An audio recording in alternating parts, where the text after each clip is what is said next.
नमस्कार, आपके साथ मैं हूं संजीव चौहान। यूपी में क्या बीजेपी को इस चुनाव में भारी नुकसान हो रहा है? क्या यूपी में बीजेपी 2014 और 2019 के आंकड़े दोहरा नहीं पा रही है? अगर वाकई ऐसा है तो क्या पीएम मोदी का विजय रथ उनकी सबसे माकूल जमीन यूपी में ही फंसने जा रहा है?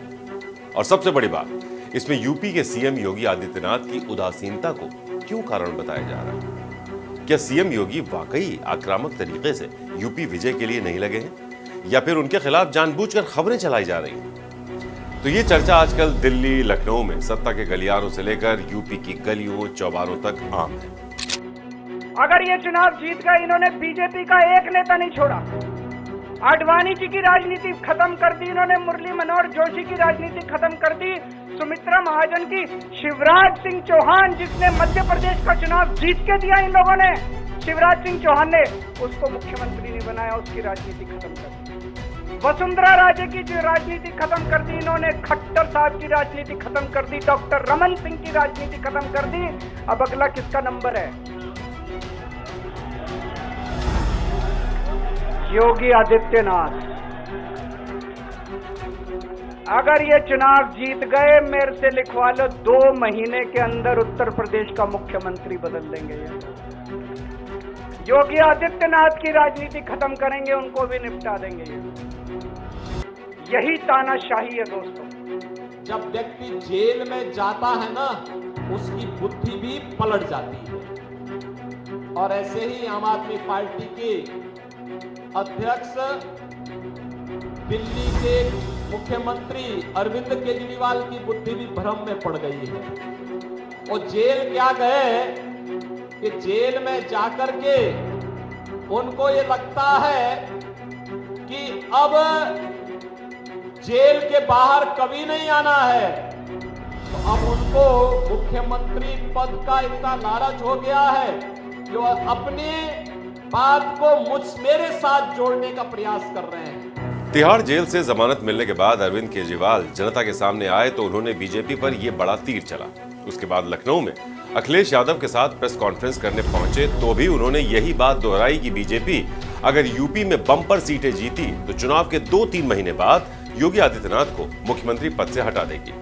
केजरीवाल ने कहा कि मोदी अपने ही बनाए नियम के मुताबिक अगले साल 17 सितंबर को जैसे ही 75 साल के हो जाएंगे, तुरंत अमित शाह को पीएम बना देंगे।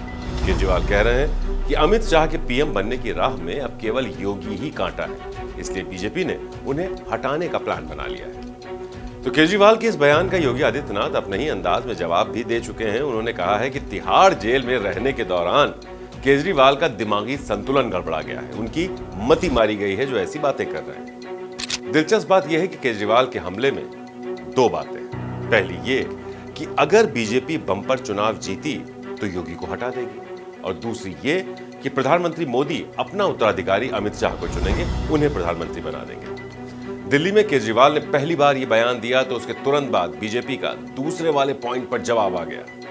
केजरीवाल के हमले के तुरंत बाद बीजेपी के बड़े नेता प्रेस कॉन्फ्रेंस करने आए। दिल्ली में बीजेपी अध्यक्ष जेपी नड्डा और रक्षा मंत्री राजनाथ सिंह ने प्रेस कॉन्फ्रेंस की। कहा, चुनाव जीतने के बाद मोदी प्रधानमंत्री रहेंगे। इसके बाद अमित शाह ने चुनावी रैलियों में कहना शुरू कर दिया है कि मोदी 2029 में भी प्रधानमंत्री रहेंगे। लेकिन बीजेपी के किसी बड़े नेता ने इन अटकलों पर कुछ नहीं कहा कि क्या चुनाव बाद योगी को मुख्यमंत्री पद से हटाया जाएगा या नहीं। तो कहते हैं कि बिना आग के कहीं धुआं नहीं होता है। विपक्ष बीजेपी आलाकमान के पुराने फैसलों को आधार बनाकर योगी के खिलाफ अटकलबाजियों को हवा दे रहा है। विपक्ष कह रहा है कि जिस तरह मोदी शाह की टीम ने शिवराज सिंह चौहान, वसुंधरा राजे, सिंधिया, देवेंद्र फडणवीस, रमन सिंह और मनोहर लाल खट्टर को मुख्यमंत्री पद से हटाया है, उसी तरह अब योगी का भी नंबर आने वाला है। बीजेपी के बड़े नेताओं की तरफ से योगी को लेकर कोई ठोस जवाब तो नहीं आया है, लेकिन सीएम योगी केजरीवाल को खरी खरी सुना चुके हैं। लेकिन यूपी में जिस तरह चुनाव में इंडिया गठबंधन को चुनावी लड़ाई में आमने सामने माना जा रहा है, उससे सबके दिलो दिमाग में यह सवाल जरूर उठ रहा है कि आखिर इन कानाफूसियों को लेकर योगी के मन में क्या है। योगी 2017 से देश के सबसे बड़े सूबे की सबसे बड़ी कुर्सी संभाले हुए और शानदार तरीके से सबसे बड़ा राज्य चला रहे हैं। उनकी काबिलियत की तारीफ प्रधानमंत्री मोदी खुद 2022 के विधानसभा चुनाव में कर चुके हैं। 2022 के चुनाव प्रचार में मोदी कहते रहे हैं कि यूपी प्लस योगी यानी उपयोगी। हालांकि ये बात अब तक यूपी और देश का 80% से ज्यादा चुनाव जीतने के बावजूद ये आवाज अब भी बेहद कम सुनाई दी। तो बीजेपी में प्रधानमंत्री पद को लेकर मोदी के उत्तराधिकारी के तौर पर क्या चल रहा है? क्या अमित शाह और योगी के बीच वाकई विरासत की जंग है या फिर यह सिर्फ मीडिया की कयासबाजी?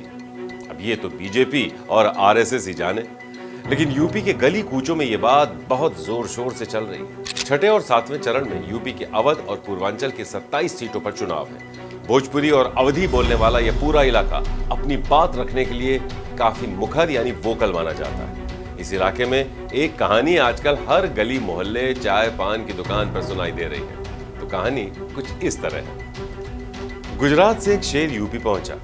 10 साल तक यूपी ने उसे खूब प्यार दिया। यूपी से दिल्ली तक पहुंचा, लेकिन 10 साल बाद यूपी में घूमते घूमते एक 80 फीट गहरे कुएं में गिर गया। वहां एक संत का शासन था। साधु बाबा कुएं के पास से गुजर रहे थे। उन्होंने शेर को कुएं से निकालने की योजना बनाई, लेकिन डर यह था कि शेर कुएं से निकला तो उन्हें खा जाएगा। सोचते सोचते साधु बाबा ने एक तरकीब अपनाई। 80 फीट गहरे कुएं में एक 40-50 फीट लंबी लकड़ी की सीढ़ी फेंक दी। शेर उस सीढ़ी पर चढ़ गया। शेर की भी जान बच गई और साधु बाबा की भी। लोग ये भी कह रहे हैं कि यह सिर्फ एक कहानी है, जिसको चुनाव और मौजूदा राजनीति से न जोड़ा जाए। उत्तर प्रदेश के मुख्यमंत्री योगी आदित्यनाथ को पिछले 10 साल में जो भी जिम्मेदारी दी गई वो उन्होंने बखूबी निभाई। केंद्रीय मंत्री पुरुषोत्तम रूपाला ने गुजरात के राजकोट में क्षत्रियों के खिलाफ बयान दिया तो उससे क्षत्रिय खफा हो गए। सीएम योगी आदित्यनाथ नाथ संप्रदाय में दीक्षा लेने के पहले क्षत्रिय ही थे। उन्होंने अपने सभी संपर्कों और राजनीतिक ताकत का इस्तेमाल करते हुए क्षत्रियों को मनाने की कोशिश की और अब भी कर रहे हैं।